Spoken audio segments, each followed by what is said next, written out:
ముఖ్యంగా హోంమంత్రి గారు గమనించాలి. పాపం ఆమె చేతిలో ఏమీ లేదులే, మైకి ముందే హోంమంత్రి గారు కానీ నిర్ణయాలు ఆమె చేతిలో లేవనుకోండి. అయినా సరే హోంమంత్రిగా ఉన్నారు కాబట్టి, అమ్మా హోంమంత్రి గారు మీరేమైనా యాక్షన్ తీసుకుంటారా, లేకపోతే మైక్ ముందుకు వచ్చి మాట్లాడతారా, అంతవరకేనా అని అడుగుతా ఉన్నా.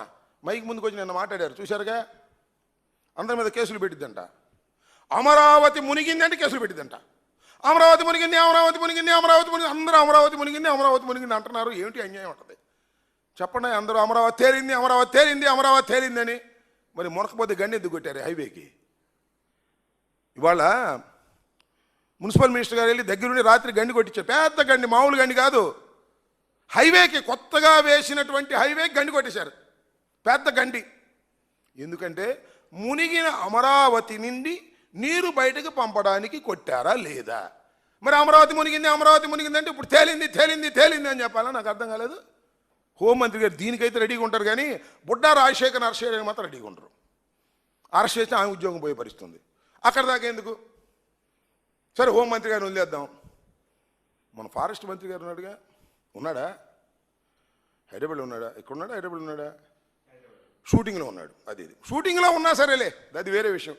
మీ షూటింగ్ మీరు చేసుకోండి, అది మాకేం అభ్యంతరం లేదు. కానీ ఈ బుడ్డా రాజశేఖర్ అనే వ్యక్తి, బుడ్డా రాజశేఖర్ రెడ్డి అనే వ్యక్తి మీ డిపార్ట్మెంటు, ఫారెస్ట్ డిపార్ట్మెంట్లో ఉన్నటువంటి ఫారెస్ట్ ఆఫీసర్ల మీద దౌర్జన్యం చేస్తే ఏం చేస్తున్నారు సార్? ఉప ముఖ్యమంత్రి గారు ఏం చేస్తున్నారు సార్? ఏమన్నా చేస్తారా, చెయ్యరా చెప్పండి? ఆంధ్ర వీరప్పన మీద మీరు ఏమైనా యాక్షన్ తీసుకుని కనీసం ఆ డిపార్ట్మెంట్కి ఒక సందేశం ఇస్తారా? అయ్యా మీ మీద ఎదురు తిరిగితే, మిమ్మల్ని కొడితే మాది బాధ్యత అని ఏమైనా చెప్పగలుగుతారా పవన్ కళ్యాణ్ గారు? చంద్రబాబు ఎట్టాకు చెప్పలే, అది వేరే అంశం.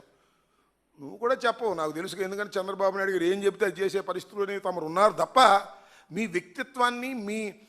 వ్యక్తిత్వాన్ని కాపాడుకునే పరిస్థితిలో మీరు లేరు. పులివెందుల ఒంటిమెట్ట ఎన్నికల గురించి ముందే మాట్లాడరు, అయిపోయిన తర్వాత బ్రహ్మాండంగా జరిగింది, అద్భుతంగా జరిగింది, రాసి ఇస్తే చదివి వెళ్ళిపోతారు. కొద్దిగా పవన్ కళ్యాణ్ గారు, మీది ఒక సపరేట్ పార్టీ, మీరు ఒక ఉప ముఖ్యమంత్రి, రాష్ట్రంలో జరుగుతున్నటువంటి అన్యాయాలను మీరు అరికట్టే ప్రయత్నం చేయాలి. అప్పుడెప్పుడు ఒకసారి బిఆర్ నాయుడు గారు చైర్మన్గా ఉన్నప్పుడే, మొన్నే తొక్కిసలాట్లో 6 చచ్చిపోతే దీని మీద క్షమాపణ చెప్పని పాపం బిఆర్ నాయుడు అడిగారు. మీరు నేను చెప్పను బొమ్మన్నాడు, గుర్తుందిగా? బిఆర్ నాయుడు డోంట్ కేర్, చెప్తే వస్తారా చచ్చిపోయినాడు, ఏం చెప్పాల్సిన బొమ్మన్నాడు, ఎవరో చెప్పంటే చెబుతామా అన్నాడు. అది మీ పరిస్థితి అనే విషయాన్ని దయచేసి గుర్తుపెట్టుకోమని ఈ సందర్భంగా చెప్పదు.